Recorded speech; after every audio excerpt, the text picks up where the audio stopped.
Halo semuanya, selamat sore. Wow, ini udah mulai rame ya acara kita. Partisipannya juga udah mulai banyak banget nih. Ada 20-an dan hampir mau 30. Boleh banget masih ditunggu ini buat teman asal Health Talks kalian. Dan dokter-dokter juga udah pada hadir di sini. Boleh banget langsung aja dihubungin kerabatnya, keluarganya. Karena kita akan berdiskusi seputar nutrisi selama puasa nih. Apalagi ya, nutrisi ini juga ada kaitannya dengan genetik. Karena memang di Asaren juga membahas terkait nutrisi pada genetiknya. Nah, udah mulai rame banget di sini. Halo semuanya, salam kenal. Aku Rama yang bisa membawa acara di sini dan aku nggak sendirian pastinya. Aku ditemenin oleh Kak Syafira selaku moderator kita. Mungkin boleh say hi dulu, Kak Syah. Halo. Wow, Kak Syah. How are you, Kak Syah? I'm good, fine. How about you? I'm amazing right now. Thank you so much, Kak Syah. Oke, masih semangat Kak puasanya? Kebetulan lagi tidak puasa. Oh, Kebetulan lagi period. Oke, Oke, mungkin Asaran saran boleh boleh sponsornya sponsornya dikasih dikasih kali kan? ya. Boleh. Boleh, boleh, boleh kirim alamat ke sini. Oke, mungkin buat rekan-rekan asas kalian, teman saya Talk, boleh banget ya untuk nyalain kameranya agar kita bisa seru-seruan bareng karena udah banyak banget nih karena kita kayak nggak seperti biasanya yang menyajikan presentasi aja, tapi kita akan juga talk show. Kita juga akan ngobrol lebih banyak oleh expertise kita dari bidang genetik dan juga nutrisi. Mungkin Kasya langsung aja dipanggil dokter ya, silakan Kasya. Thank you, dan hai teman Asa. Semoga hari ini untuk teman-teman yang menjalankan puasa masih tetap semangat karena masih ada beberapa jam lagi. Nah, hari ini Asa Health Talk edisi Ramadan ditemani oleh Dr. Catherine Cahyadi, Vinen CMT. Nah, hari ini kita bakal ngobrolin, jadi ngobrolnya casual aja ya dok ya, kita bakal ngobrolin terkait personalisasi, pilihan nutrisi, dan gaya hidup. Nah, sebenarnya menurutku tema ini juga cukup penting banget mengingat aku dan teman-teman di sini juga berpikir bahwa nutrisi itu jadi suatu hal yang penting gitu ya dok, yang bisa kita jadikan salah satu faktor nih untuk menjaga kebugaran kita gitu. Nah, teman-teman, aku izin memandu acara. Aku perkenalkan, nama aku Syah dari Product Training Specialist Asaren. So, untuk teman-teman nanti yang ingin bertanya juga, silakan klik raise hand, feel free. Karena hari ini aku akan coba buat more interactive. Atau mungkin buat teman-teman yang tidak bisa on cam ataupun tidak bisa menyalakan speakernya untuk bertanya, dapat bertanya di kolom chat. Nanti ada Ramadan yang akan bantu cek juga ya pertanyaannya gitu. Nah, by the way, untuk teman-teman Asa yang belum tahu, Asaren itu suatu company di bidang biotechnology. Jadi kita fokusnya di clinical screening genetik dan kita punya beberapa produk. Produknya salah satunya adalah 360 DNA yang cukup banyak mengcover terkait kesehatan fisik, kesehatan mental, dan juga wellness. Nah, menarik banget karena tadi aku udah juga sempat sebutin bahwa tema hari ini adalah personalisasi pilihan nutrisi dan gaya hidup, di mana itu cukup berkaitan dengan wellness, gitu. Nah, tanpa berlama-lama, Dokter Catherine, sebelum kita mulai sesinya, aku mau menyapa dulu nih, Dok. Gimana kabar dokter hari ini? Hai, hai Syah, hai teman-teman semua. Wah, ini teman-teman saya juga udah pada datang ya. Thank you buat kedatangannya. Hari ini saya sudah mulai sembuh, cuman masih serak-serak dikit ya, tapi oke, udah bisa ngoceh lagi kok. Oke, recover soon, Dok. Thank you. So, teman-teman, Dokter Catherine ini menurut aku salah satu dokter yang hebat. Aku udah kerja bersama Dokter Catherine hampir setahun lebih ya dok. Jadi Dokter Catherine ini benar-benar hobi banget sharing, gak ada lelahnya gitu ya. Jadi hopefully teman-teman juga bisa berdiskusi nanti sama Dokter Catherine. Mungkin kalau ada yang mau tanya juga, kayak tadi aku ingetin, bisa open cam ataupun bisa open speaker juga nggak apa-apa. Nah dok, sebelum kita jauh bicara soal materi hari ini, Dok. Aku mau tanya dulu nih, Dok. Kenapa sih dokter saat ini fokus di bidang diet and nutrition dan juga mencoba mengkaitkan itu dengan faktor genetik? Apa tuh pengalaman dokter? Kenapa tuh? Oke, thank you. Jadi saya mungkin agak sedikit cerita sedikit ya, kita mundur ke belakang. Kalau buat teman-teman nih sahabat rusuh saya sih udah pada tahu nih Dokter Ji, Dokter Heni gitu ya. Nah, jadi awal mulanya tuh nggak sengaja. Kayaknya waktu itu tahun 2000-an deh, saya lupa ya, 2000, pokoknya sebelum 2010 ya. Atau 2013 saya agak lupa udah lumayan lama. Jadi pas lagi jalan-jalan, lagi ada seminar di luar, itu pas di Finland, ada salah satu pameran yang ngomongin soal DNA. Waktu itu ini apaan sih kok kayaknya menarik gitu ya. Ya udah iseng-iseng mumpung di sana saya ngerjain sendiri waktu itu suami belum belum ngerjain ya. Jadi saya ngerjain sendiri. Hasilnya lama tuh sih ya. Kayaknya 1 bulan kemudian deh. Setelah 1 bulan kemudian, kemudian di email, begitu udah dapat hasilnya, itu ibaratnya geledek denger geluduk, gak ngerti. Ini apaan sih? Tapi kok, tapi kok karakteristiknya kok lucu-lucu gitu ya. Terus udah mulai tuh biasa kan kalau dapat hasil sesuatu yang tentang diri kita kan jiwa keponya keluar, ya kan? Mau tahu ini apa? Nah, mulai deh belajar karena dulu zaman kita kuliah di kedokteran materi tentang genetik apalagi angkatan saya ya. Saya kan umurnya masih muda nih, baru 27 tahun. Zaman saya tuh belum terlalu banyak tuh dibahas waktu kuliah tentang genetik. Akhirnya mulai dari belajar dikit-dikit, cuman tahu DNA itu apa, deoksiribonukleik acid, taruhnya di mana, susunannya bagaimana, hanya sekedar tahu secara biokimianya saja. Tapi ternyata perkembangan teknologi kedokteran itu luar biasa ya, jadi bisa unlocking segala macam. Setelah dipelajari lebih lanjut, terus kemudian saya book sesi konsultasi waktu itu sama dokternya yang dari Finland tersebut ya. Beliau menerangkannya itu benar-benar enak. Saya ingat waktu itu saya hampir 2 jam. Tapi itu cuma ngebahas 46 traits, belum banyak sih ya, nggak kayak sekarang.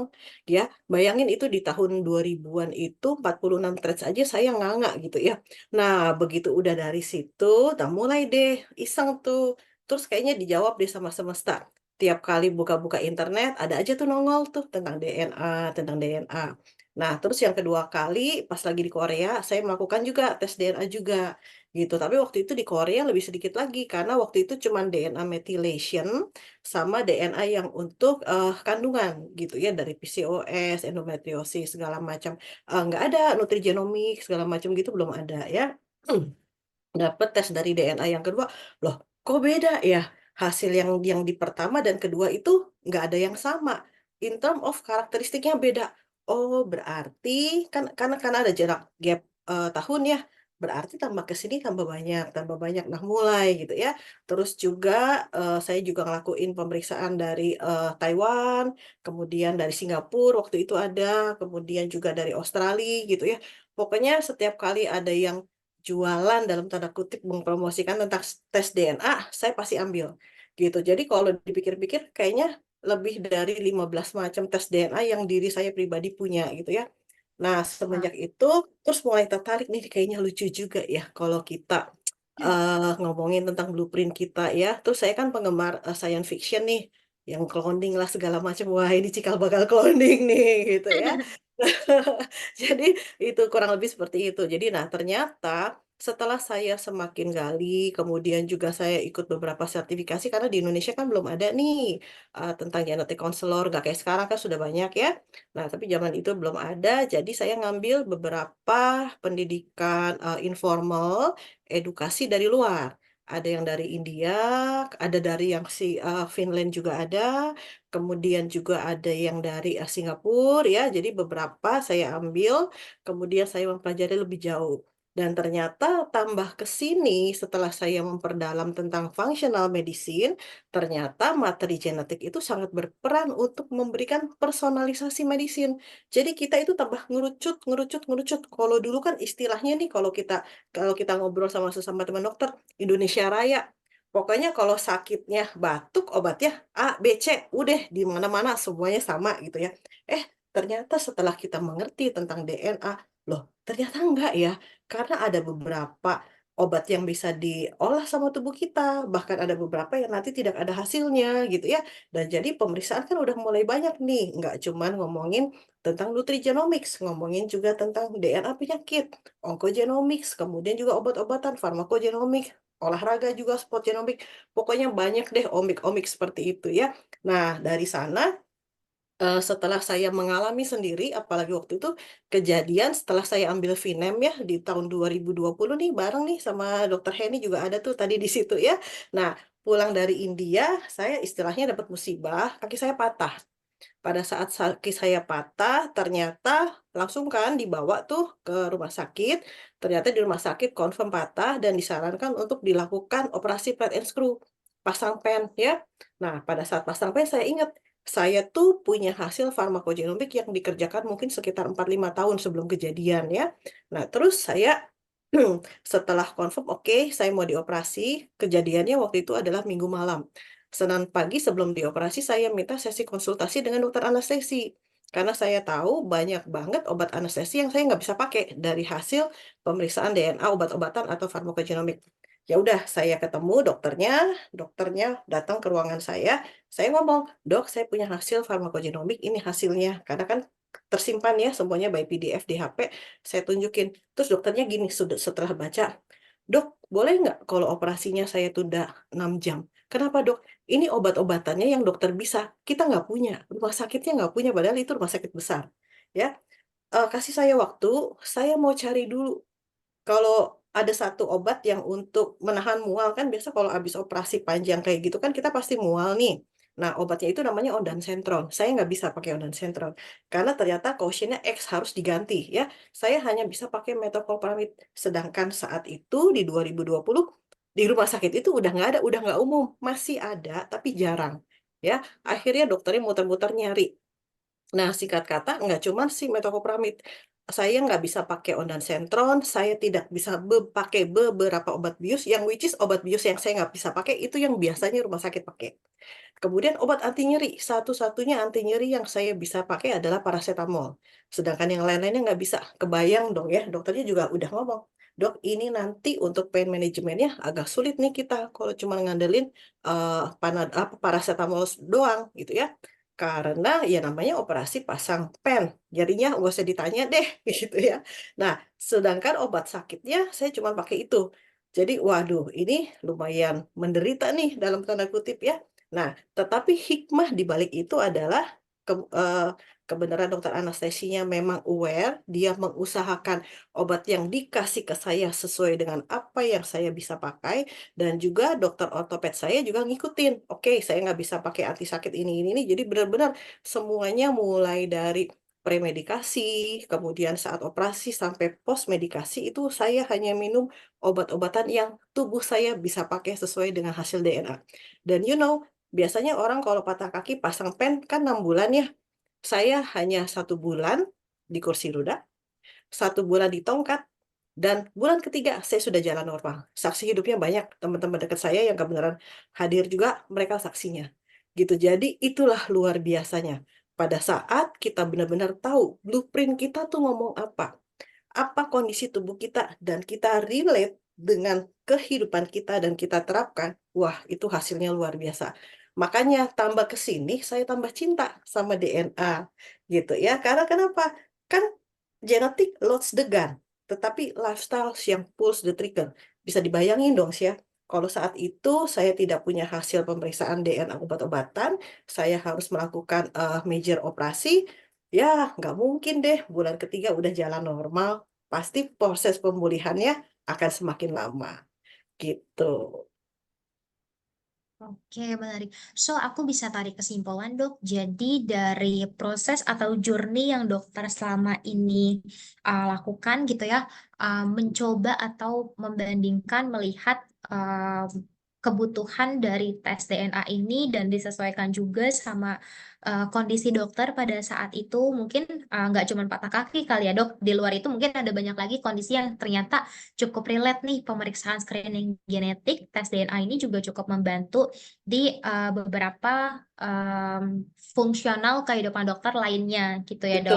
Betul, Nah, betul. ini juga mungkin menarik juga ya, Dok, karena hari ini kita kan juga ngebahas soal, aku izin share screen dari aku, boleh, Dok? Boleh, Berarti, silakan, silakan.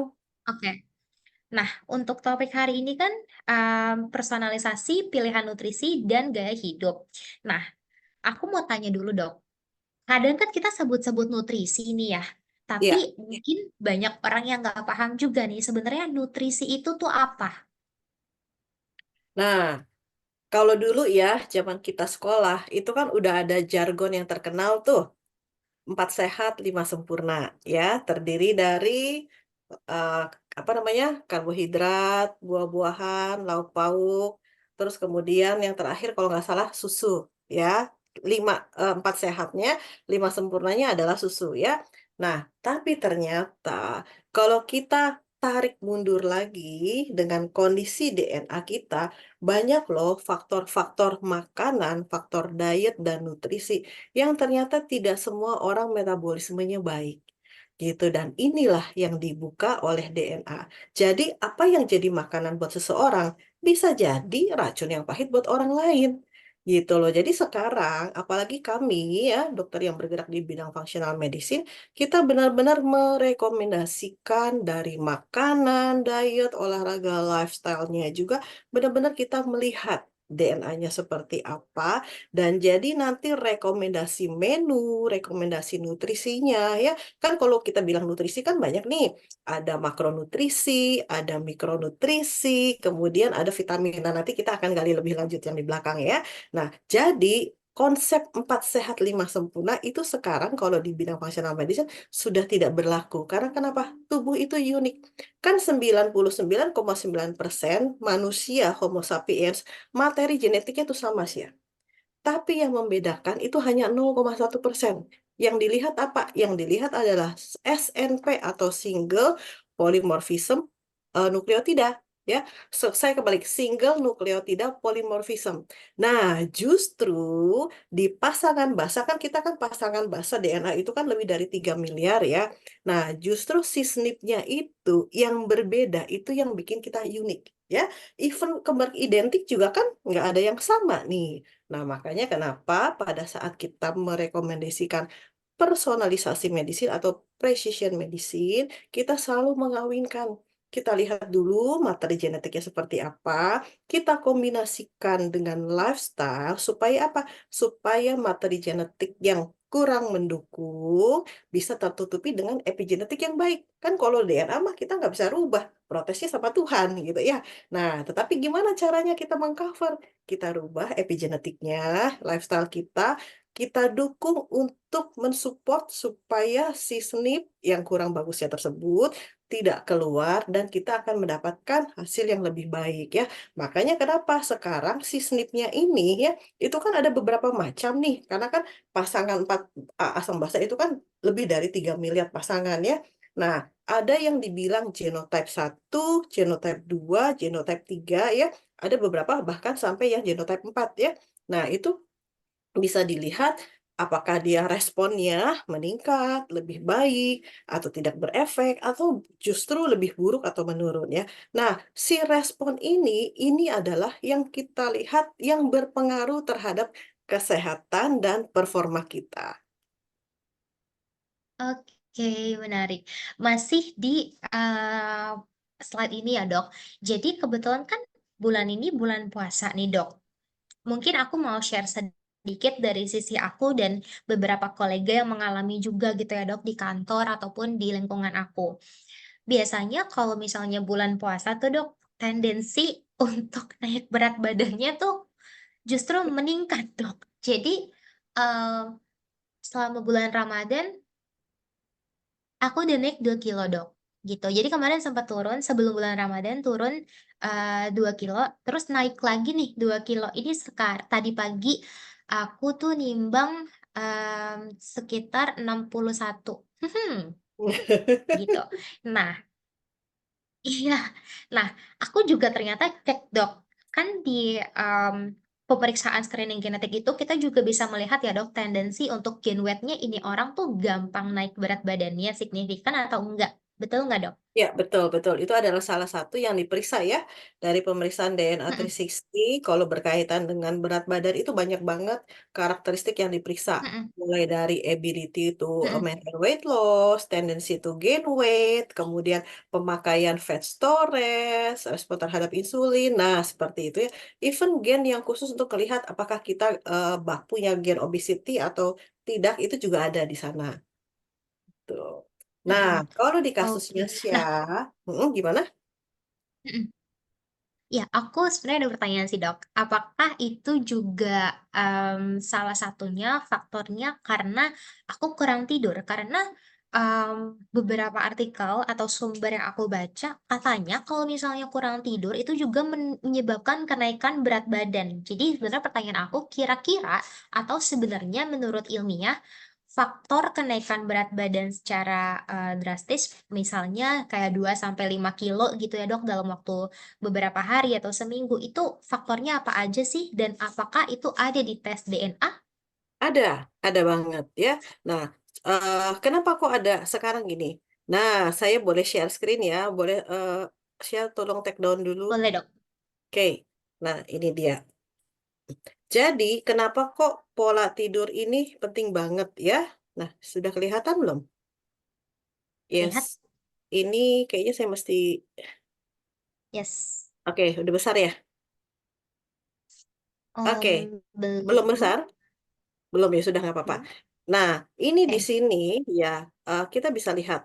Ini adalah bagian dari tes DNA-nya Asaren yang khusus untuk si diet. Dan di subkategorinya, di sini ada subkategori yang untuk berkaitan dengan pola diet dan pola tidur.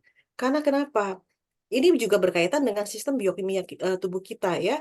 Jadi pada saat kita tidurnya kurang, itu akan membuat kortisol kita jadi produksinya tidak baik. Jadi, pagi-pagi hari Hmm. itu kortisolnya akan sangat rendah. Dan ini yang akan berperan untuk penambahan berat badan. Makanya kenapa Hmm. banyak sekali kasus yang kalau tidurnya kurang, justru berat badannya akan naik.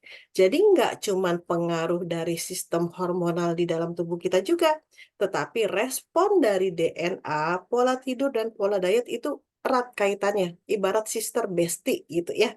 Nah, jadi makanya kenapa pada saat kita melakukan screening DNA, kita juga akan melihat nih bagaimana dengan pola tidurnya. Karena kenapa? Nanti ada banyak gen yang berkaitan ke arah sana. Gitu. Nah, kalau untuk kenaikan berat badan di masa puasa itu sebenarnya bolak-balik ya Sia ya. Banyak yang mengeluhkan Hmm. sama seperti Sia keluhkan seperti ini ya. Ini sebenarnya berkaitan dengan pola sih ya. Karena gini, kita kan kalau kalau fasting, Ramadan fasting itu sekitar berapa? 14 jam ada nggak? Iya, 14 sampai sekitar 13, 12, 13, 14. 13 jam. Ya, kalau di negara 4 musim malah lebih panjang tuh, bisa sampai 18 jam ya. Ya. Nah, ini sebenarnya pada saat kita break the fast, yang harus kita jaga itu justru jangan sampai insulin spike, insulinnya naik. Padahal kalau kita lihat kebiasaan ya, abis ini war takjil deh ya, pada turun tuh cari. Nah, biasanya justru mereka lebih memilih asupan yang menyegarkan, which is manis ya. Gulanya itu tiba-tiba insulinnya langsung naik. Sedangkan respon terhadap insulin, respon terhadap, nih lihat, sensitivitas insulin dan pengaturan asupan energi ini juga ada gennya. Kalau ternyata ada SNP di sini, ya kita tidak disarankan untuk buka puasa dengan sesuatu yang benar-benar manis. Jadi benar-benar harus bertahap. Yang harus dikasih dulu pertama kali adalah apa? Hidrasi. Tapi bukan hidrasi dengan air yang berasa manis. Gitu. Justru hidrasinya hanya dengan air saja. Kita kejar dulu asupan. Kan udah 18 jam, 14 jam fasting, kita perlu memperbaiki menghidrasi sel-sel tubuh kita supaya tidak kekeringan ya. Nah, pada saat kita sudah mulai banyak minum air, itu kan si lambung udah keisi nih. Begitu udah lambung keisi air, jadi respon kenyangnya itu akan keluar. Nah, ini kan balik lagi nih ke biokimia. Nah, nanti begitu respon kenyangnya keluar, jadi kita mulai makannya itu secara bertahap ya. Jadi tidak bisa memasukkan makanan yang langsung tinggi, apalagi dengan tinggi gula gitu. Dan ini yang paling banyak terjadi pada saat fastingnya turun, tetapi cannot control when open the fast. Nah itu biasanya langsung tuh insulin spike gitu ya. Jadi biasanya kalau udah punya hasil DNA diet, kemudian pasien yang melakukan puasa kan kalau di functional kan juga kita mengajarkan tentang intermittent fasting ya.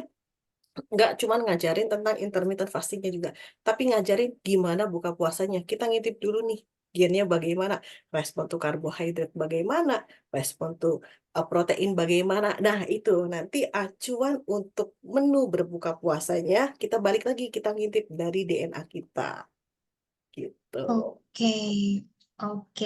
Dok, tadi aku sempat lihat juga ada terkait kafein metabolism ya, Dok ya. Ya, Seperti yang kita ketahui kan kafein itu nggak cuma kopi ya, tapi teh juga mengandung kafein, tapi mungkin jumlahnya lebih sedikit ya, Dok. betul, Nah, betul. em, mitos atau fakta nih, Dok, kalau misalnya pas buka puasa, biasanya kan orang makan nasi ya dok. Beberapa teman saya tuh makan nasi gitu dok buka Ya. puasa gitu. Terus minum teh gitu. Mitos atau fakta dok? Ketika nanti mengkonsumsi nasi di mana low carb-nya itu misalnya mengandung zat besi, nanti ketika dia minum teh uh, penyerapan zat besinya akan jadi terhambat atau terganggu. Nah, kalau berkaitan dengan kafein, ada dua macam Mm-mm. nih yang dites di Asaren ya. Mas Aren. Yang pertama adalah kafein metabolism ya. Kalau ternyata hasil karakteristik dari kafein metabolismnya masuknya good atau very good, you mau minum kafein 2-3 gelas sehari, itu masih oke. Karena kenapa? Kafeinnya cepat dicerna dan dibuang, di detox ya. Tetapi kalau ternyata kafein metabolismenya poor, kita tidak menyarankan, bukan maksudnya tidak menyarankan, membatasi asupan kafein yang masuk dengan di jam tertentu dan dengan di jumlah kafein tertentu ya. Nah, kafein seperti tadi saya bilang nggak cuma kopi doang nih. Ternyata teh juga ada kafeinnya, ya coklat pun ada kafeinnya. Biarpun kadar kafeinnya tidak setinggi di kopi gitu ya. Nah, kemudian ada satu lagi kafein metabolisme yang induce stress. Jadi ada beberapa pasien yang minum kopi itu malah deg-degan, malah worry, malah segala macam. Nah, ini yang link kafein induce anxiety, ini justru nanti linknya kemana? Ke mental health gitu. Jadi cuma ngomongin Hmm. kopi doang, wah kemana-mana nih ya. Nah, kaitannya yang ke Sia Hmm. tadi, yang tanya soal buka puasa pakai kopi segala macam, kalau misalnya kita mau dapat manfaat kopi yang baik, itu kopinya benar-benar pure dari biji karena mengandung antioksidan, tapi nggak ditambahin sama creamer, nggak ditambahin gula, nggak ditambahin apalagi Hmm. tuh biasanya creamer, susu juga tidak ya. Jadi kalau as long as you minum minum kopinya saja benar-benar pure, itu yang jauh lebih baik gitu. Oke, Karena biasanya oke. masalahnya tuh timbulnya bukan dari kopi semata sih ya. Bisa jadi Mm. dari asupan tambahannya tuh, dari si susunya ya. Apalagi kalau ternyata nanti ada gennya lactose intolerance. Nah, mulai Mm. deh ya. Mulai perutnya bloated segala macam. Terus kemudian kopinya, apalagi kopi kekinian nih. Yang kopinya sih nggak tahu tuh berapa persen. Tapi kan gula dan teman-temannya jauh lebih banyak. Itu kan rasanya segar, meleknya bukan karena si kafein tapi karena sugar rush tiba-tiba naik. Nah, that's yang kurang baik gitu. I see. Oke, aku tercerahkan sekarang, Dok. Terima kasih. Dok, ada lagi tadi aku sempat lihat juga, Dok, di em, jika berkenan boleh dibantu kasih lihat yang tadi lagi, Dok, share screen tadi. Iya, Karena tadi jadi ada yang menarik terkait respon-respon terhadap metabolisme gitu ya. oke. Nah, yang ini Iya. slide yang ini kah? Nah, Oke. kan itu ada betul, Dok. Ada respon terhadap karbohidrat, terhadap serat, lemak, dan segala macamnya. Nah, aku mau ambil satu contoh nih, Dok. Misalnya, secara genetik gitu ya, secara hereditary, probabilitas aku merespon karbohidrat itu tuh kurang baik dibandingkan populasi pada umumnya. Nah, kalau misalkan aku makan karbohidrat terus, misalnya aku kan orang Indonesia. Aku makan nasi satu hari 3 kali, dok. Apa yang Mm-mm. terjadi? Dan kadang aku masih makan kentang juga, mie juga, dok. Nah, ini yang harus kita kombinasikan nih. Jadi pada saat kita punya respon tuh karbohidrat, sebentar saya kayaknya punya slide yang lebih cocok deh untuk bahas ini sebentar ya. Nah, ini dia. Nah, jadi gini nih Sya, ya, ini unlocking semuanya banyak ya. Jadi pada saat kita melakukan screening genetik terhadap diet dan nutrition, ini responnya banyak banget ya. Respon terhadap karbohidrat, which is ini pertama pertanyaan Sya tadi, respon terhadap protein, terhadap lemak, kemudian vitamin juga, kalsium dan lain-lainnya ya. Nah, si respon terhadap karbohidrat ini kita justru yang harus diperhatikan apa ini loh. Tiga macam ini, indeks glycemic load, dan laktos. Karena kenapa ini tiga-tiganya tuh gula. Jadi kalau ngomongin susu dalam arti kata susu dari dairy ya. Tadi saya sempat ngintip tuh pertanyaan dokter G ya. Ini dokter G pakarnya intermittent fasting nih ya. Boleh nanti kapan-kapan kita undang ke Asaran untuk berbagi ya. Nah, pertanyaan dokter G, kalau minum susunya pakai kopi almond, itu yang justru bagus. Karena kenapa? Karena si susu almond, apalagi almondnya pure, tidak ada gulanya segala macam, itu akan memberikan cita rasa yang lebih baik dari sisi rasa. Tetapi dari sisi manfaat secara nutrisinya, when you combine the caffeine with almonds ya, atau apa ada lagi ya, rice milk, kemudian susu oat segala macam gitu ya, itu akan jauh lebih baik dibandingkan digabung dengan si dairy. Kenapa? Karena si dairy-nya ada laktosnya tersebut. Nah, justru respon terhadap karbohidrat ini kan salah satu yang kita lihat nih pada saat kita mau memberikan resep nutrisi ya. Kita lihat dulu nih respon terhadap karbonya gimana. Kalau respon terhadap karbonya excellent, angkanya 1, 2, atau 3, artinya tubuh kita bisa mendapatkan energi, bisa memetabolisme karbohidrat untuk dijadikan energi. Berarti itu adalah sumber yang bagus ya untuk kan kita kan mau olahraga, kita mau ngomong, kita mau kerja segala macam, kita kan perlu asupan energi. Salah satu sumber energi kan didapatkan dari makronutrisi. Makronutrisi adalah karbohidrat, protein, dan lemak. Nah, yang kita bahas adalah karbohidrat.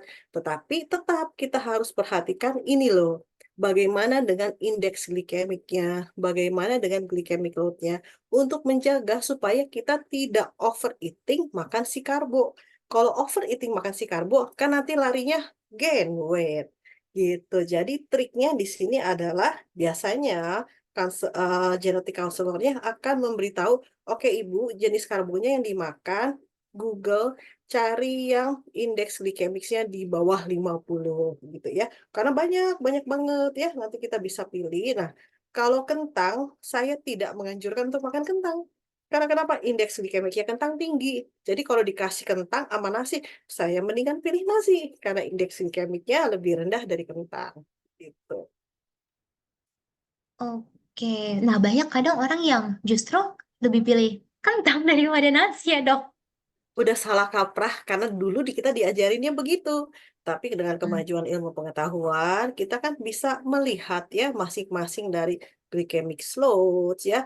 Kalau ini glycemic kan udah dari dulu nih kita terapin ya, tapi sekarang ternyata lebih melihat glycemic load ya. Belum banyak sih penelitian tentang glycemic load. Kita masih masih cari-cari kira-kira glycemic load berapa yang harus dipakai untuk kita ya. Jadi memang contoh-contoh karbohidrat apa saja itu juga akan kita kasih tahu ke pasiennya ya. Makanya kenapa kalau sesi genetic counselor untuk bahas hasil DNA 360 ini nggak bisa cepet nih. Karena yang dibahas banyak gitu. Cepet-cepet wah repot deh nanti nggak dapet esensinya. Tuh. Oke, nah ini mungkin pengetahuannya advance banget. Jadi buat teman-teman yang mau ngambil pemeriksaan DNA ataupun yang udah ngambil pemeriksaan DNA, baik itu produk premium DNA, 360 DNA, atau mungkin buat teman-teman yang sudah memiliki buah hati dan sudah melakukan pemeriksaan asa prodigi, jangan khawatir karena di Asaren juga ada konselor yang bersedia untuk membantu membacakan report DNA-nya, gitu ya dok ya. Iya betul. Oke, Dok, aku ada titipan pertanyaan nih, Dok. Kebetulan dari Ruli Prasetyarini. Bagaimana cara menjaga gaya hidup agar tetap sehat di tengah gempuran takjil yang menggiurkan dan banyak gula?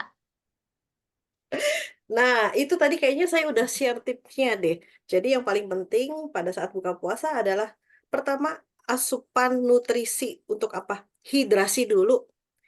Kan kita kan puasa pasti kering nih, dehidrasi ya. Tubuhnya mengental ya, kalau kita periksa urin tuh pH-nya pasti turun ya. Yang paling penting adalah kita loading cairan dulu. Loading cairannya, tapi cairannya adalah air putih saja ya. Air mineral ya, yang paling penting adalah air mineral, jangan yang demineralisasi. Karena ya pasti udah kebuang nih mineralnya selama kita puasa ya. Pada saat kita udah minum dulu nih secara bertahap ya, otomatis kan lambungnya udah mulai penuh dengan air. Nah, itu pun akan menahan dengan tidak langsung tanpa kita sadari, itu sudah akan menahan kita udah makannya udah nggak bisa banyak. Gitu. Karena kenapa? Hmm. Proses kita fasting antara 12-14 jam when you fast, lambung itu akan mengecil. Ya, lambung itu akan mengecil dan supaya lambung kan bergerak terus nih ya, nggak pernah diem. Pada saat dia bergerak, itu di tengah-tengah tuh harus ada sesuatu. Kalau ada makanan, ada air, dia bergeraknya oke, pelan. Tapi kalau tidak ada makanan, tidak ada air, dia akan asam lambung nih keluar. Ya, untuk apa? Untuk supaya itu di dalam, ya pilih-pilih yang di dalam tidak saling bersinggungan. Nah, begitu kita buka puasa, kita isi air dulu, jadi lambungnya yang tadinya sempat menciut gara-gara kita puasa, sedikit membesar, tapi isinya juga udah nggak bisa penuh. Jadi itu adalah trik yang paling gampang. Pertama, yang penting minum air dulu. Ya dok, nanti udah kembung, udah kenyang, nggak bisa makan. Ya itu yang bagus kan. The way untuk lose fatnya ya paling bagus di situ. Gitu. Oke, berarti Biasanya kalau kalau kalau bisa, gempuran takjil itu lapar mata sih ya, bukannya iya lapar perut benar loh. sih, benar-benar. Karena tadi aku setuju sih dok, kalau misalnya iftar atau breakfasting gitu, kalau kita makan di awal terlalu banyak, malah jadinya kekenyangan atau bahkan mual dok. Betul, betul. Karena ya tadi Betul. ya, asam lambungnya kan Mm-mm. sempat naik tuh selama kita berpuasa gitu ya. Nah, makanya yang ada membedakan di sini pada saat kita intermittent fasting kan kalau intermittent fasting kita tidak makan di jam-jam tertentu, hanya makan di jam tertentu ya sesuai nanti kita ambil berapa jam, tapi water loadingnya tetap, minumnya tetap untuk menghindari supaya tidak sakit mah. Oke, nah mungkin untuk teman-teman juga salah satu tips adalah minum air putih terlebih dahulu. Kalau misalnya mau minum es bango, sirup marjan, sirup ABC, teh manis, teh pucuk boleh, tapi nanti mungkin ya dok setelah minum air putih gitu. Setelah makan ya. Betul. Oke. Nah dok, masih ngomongin puasa nih dok. Em, Kalau misalnya puasa, mungkin beberapa orang juga lebih eh, serius gitu ya untuk mengkonsumsi vitamin dan suplemen. Nah, terkait itu juga, Dok. Aku sebenarnya punya banyak pertanyaan gitu terkait vitamin and suplemen. Mungkin pertanyaan pertama, apakah mengkonsumsi vitamin dan suplemen akan memiliki dampak ke tubuh, maksudnya dampak negatif karena kalau misalkan obat gitu ya dok, obat kita minum, terus kan nanti ada beberapa efek sampingnya. Nah, apakah suplemen dan vitamin juga? Itu dulu, mungkin boleh dijawab dulu dok. Oke, jadi gini, ini banyak ya pertanyaan yang masuk nih seperti itu ya. Apa perlu sih kita masih perlu tambahan suplemen atau vitamin gitu ya? Bukannya dari makanan aja cukup, Dok, gitu. Nah, ini saya punya slide sedikit ya. Nah, oke. Jadi kita lihat di sini. Kalau zaman dulu nih, kita cuma makan doang kebutuhan nutrisi, terutama mikronutrisi. Kan tadi kalau makronutrisi kan karbohidrat, protein, dan lemak. Kalau mikronutrisi itu mulai dari mineral dan vitamin antioksidan itu termasuk golongan di sana ya. Nah, si mikronutrisi ini, si tumbuh-tumbuhan sekarang kan tanahnya sudah tidak sebagus zaman dulu. Unsur haranya berkurang. Jadi, si sayuran yang kita makan, apakah mengandung si nutrisi, si mikronutrien yang sesuai atau tidak ya? Nah, kita bisa lihat di sini. Ini ada beberapa, ini contohnya vitamin dulu nih yang saya ambil ya. Contohnya adalah vitamin A ya. Vitamin A ini kalau ternyata hasilnya dia udah mulai tuh lihat, udah mulai rada-rada merah ya, pur ya. Nah, kita tahu banyak sekali vitamin dan mikronutrisi yang berkaitan dengan sumber makanan. Ini udah ditulis nih di sini ya. Vitamin A itu food source-nya dari mana? Oh, food source-nya bisa dari liver sapi ya, kemudian juga dari sweet potato, kemudian dari bayam ya, kemudian dari carrots. Nah, berapa jumlahnya? Nah, ini ya 3 ounce. Kalau ini nutrisinya kalau 3 ounce dari hati sapi, konten nutrisinya per servingnya adalah 6.582 ya. Ini kandungan vitamin A yang ada di dalam si hati sapi tersebut.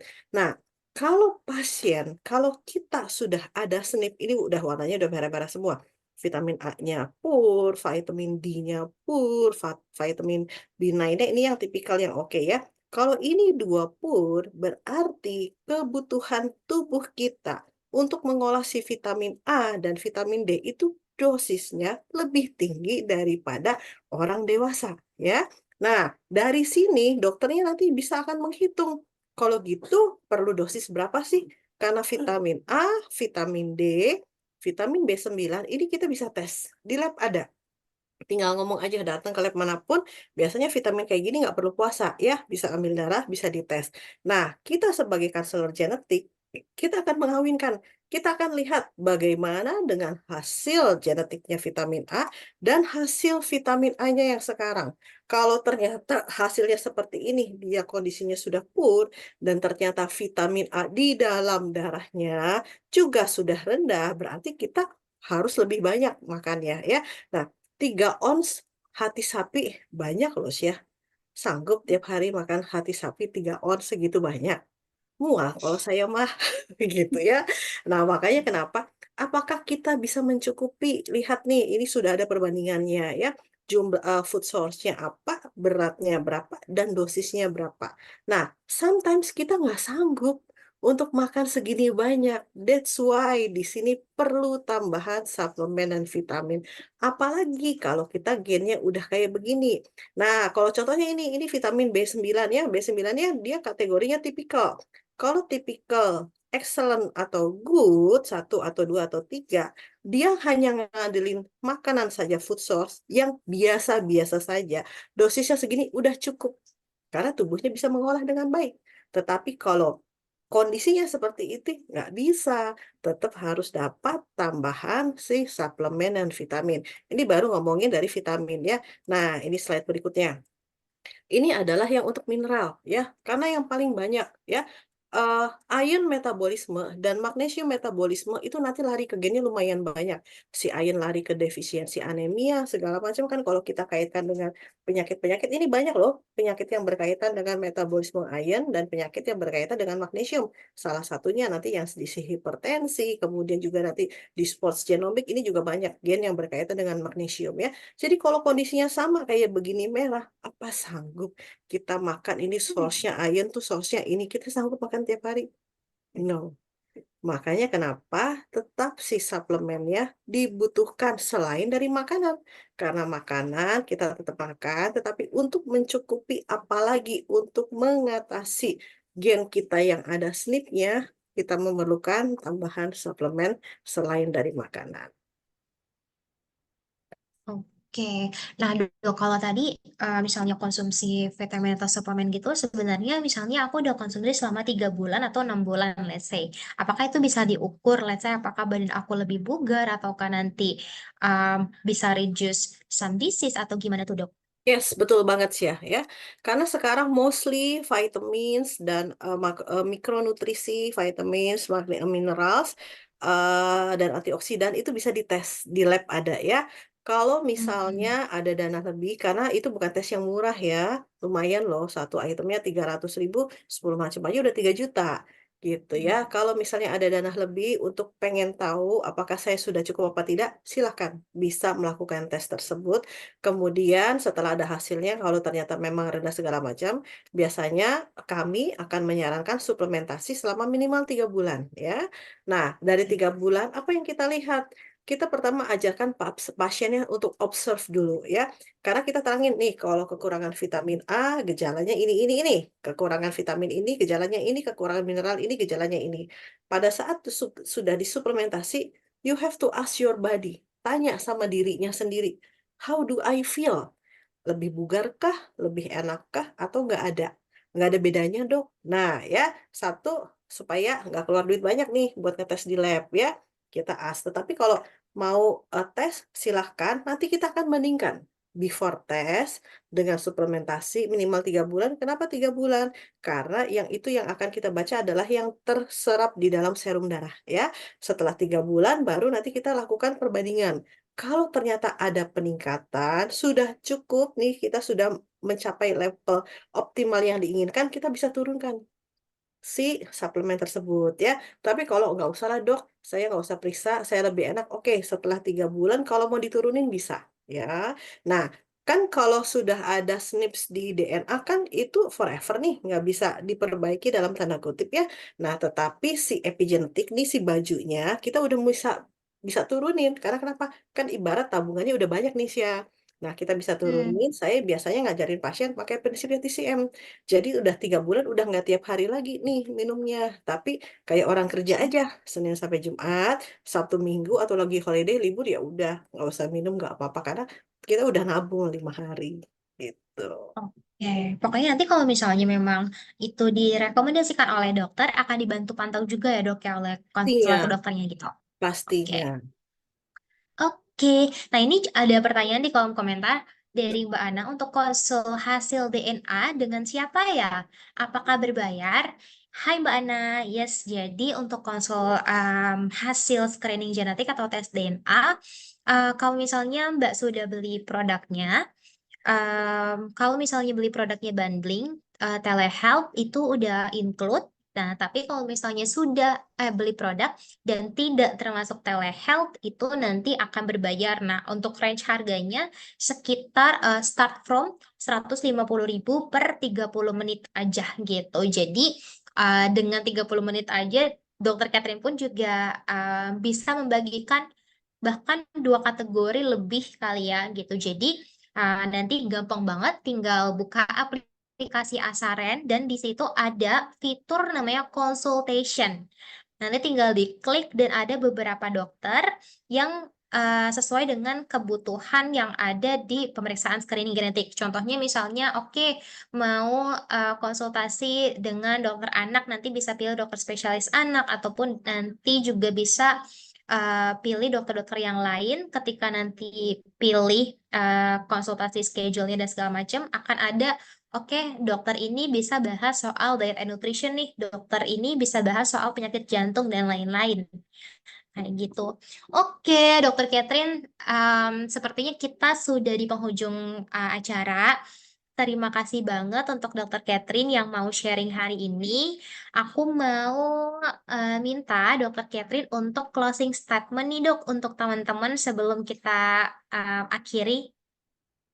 Oke, closing statementnya, puasa adalah salah satu restart metabolisme yang paling baik, ya. Apalagi kalau kita mengerti tentang genetik dari tubuh kita. Tapi yang perlu diingat adalah you have to use your knowledge when you open the fast. Itu yang paling penting, ya. Jadi nanti nih bentar lagi kan 1 jam lagi beduk nih. Nah, mulai minum air putih dulu, perlahan-lahan, baru nanti konsumsi makanan supaya insulinnya nggak naik. Oke, thank you so much dok. Thank Semoga you. Dokter Catherine juga sehat selalu. Terima Amin. kasih Amin. atas waktunya. So, aku kembalikan lagi ke Rama. Terima kasih. Oke, terima kasih banyak buat Dokter Catherine dan juga Kasya. Menarik banget ya kita membahas seputar nutrisi dan juga genetik nih di tengah bulan puasa ini. Nah, buat pertanyaan-pertanyaan mungkin sudah banyak dijawab, tapi kalau misalkan masih pengen banget nih nanya soal nutrisi, soal gen, boleh banget langsung aja ditaruh di grupnya, karena kita open 24 jam ya, dan nanti bisa dijawab nih sama Dokter Catherine juga di waktu senggang, bisa dibantu untuk dijawabnya, seperti itu. Dan buat yang tanya-tanya soal produk Asaren, pas banget di event ini, kita ada produk promo 360 di 3 juta rupiah, plus free 30 menit telehealth, tapi hanya hari ini aja dan besok. Jadi hanya hari ini dan hanya hari ini dan H+1. Adapun untuk Prodigi sendiri itu ada di angka 2,8 nih. Nah gitu aja, dan spesial banget, Asa Health Talk spesial Ramadan ini didukung oleh berbagai sponsorship. dan juga pastinya akan banyak banget hadiah menarik. Salah satunya adalah dapat voucher 1 juta dari Asaren, terus juga ada voucher 300.000 dari Kyorin Dental, lalu ada voucher 15% nih dari Ilsonyo, lalu juga ada skincare. Nah, ini penting banget kan untuk kulit dari Dr. Erna. Siapa yang nggak tahu produknya keren-keren banget. Dan satu lagi ini penting banget nutrisi. Teman-teman Asal Talk juga akan dapat 1 box pisang Sunpride senilai 270.000. Wow, keren banget kan? Mungkin dari aku gitu aja cukup. Sekali lagi terima kasih banyak Dokter Catherine, terima kasih banyak Aisyah, dan terima kasih banyak untuk rekan-rekan Asa Health Talk sekalian. Dan mungkin aku pengen ngasih satu quotes ya, sebenarnya bukan quotes sih, tapi kayak mungkin berbuka dengan yang manis itu baik, tapi lebih baik berbuka dengan yang segar seperti air mineral. Saya Rama dari Asaren. Terima kasih dan sampai ketemu di Asa Health Talk berikutnya. Bye-bye. Thank you. Kamu udah